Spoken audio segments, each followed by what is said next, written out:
Akij Monowara trust, এবং তাদেরকে আমি আন্তরিকভাবে ধন্যবাদ জানাচ্ছি বিশ্ববিদ্যালয়ের পক্ষ থেকে আমাদের পাশে এসে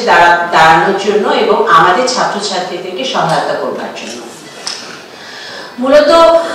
ঢাকা বিশ্ববিদ্যালয়ের পরিসর আমরা জানি যে ঢাকা বিশ্ববিদ্যালয়ের পরিসরে আমাদের যারা ঢাকা বিশ্ববিদ্যালয়ে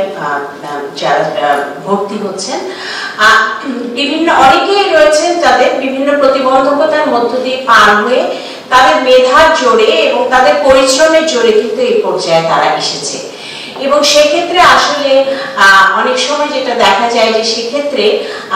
তাদের পক্ষে তাদেরকে সামনে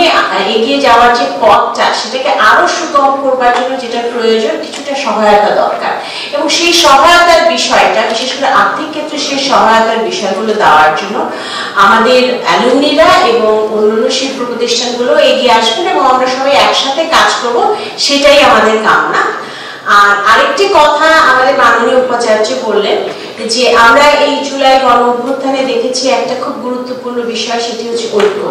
এবং ঐক্যের শক্তি আমরা দেখেছি, এবং সেই ঐক্যের শক্তির দিকে যদি আমরা তাকাই তাহলে আমি খুব অনানুষ্ঠানিক ভাবে যেটা বলবো সেটা হচ্ছে যে আমার সামনে যে ছাত্রছাত্রীরা রয়েছে আজকে তোমরা যারা বৃত্তি পাচ্ছ তোমরা কিন্তু কিছুদিন পরে তোমরা কাজের জগতে ঢুকবে, তোমরা নিজেরাও কিন্তু একটা প্রতিষ্ঠান হয়ে গড়ে উঠবে, এবং তখন যদি তোমরা তোমাদের যারা ছোট ভাই বোনরা রয়েছে তাদের পাশে এমন ভাবে এসে দাঁড়াও তাহলে কিন্তু আমরা ঢাকা বিশ্ববিদ্যালয়ের ছোট বড় অ্যালুমনি শিল্প প্রতিষ্ঠান সবাই মিলে কিন্তু ঢাকা বিশ্ববিদ্যালয়ের পরিবারকে আমরা সামনে এগিয়ে নিতে পারবো। এবং সেই জিনিসটা যদি তোমরা করো তাহলে আমরা সবাই মিলে কিন্তু আমাদের যে সমতার বাংলাদেশ, যে ন্যায় বিচারের বাংলাদেশ, যে